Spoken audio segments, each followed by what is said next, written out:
एक जगह पे कभी रुका नहीं, एक जगह पे कभी टिका नहीं, जैसा मैंने चाहा मुझे वैसा कोई दिखा नहीं।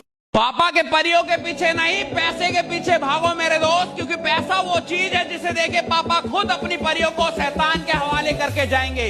इसलिए सिर्फ पैसा कमाओ। जिंदगी की परवाह वो लोग करते हैं जिन्हें मौत से डर लगता हो। मैंने जब से होश संभाला है, खिलौनों की जगह मौत से खेलता है। संभल के बेटे, संभल के।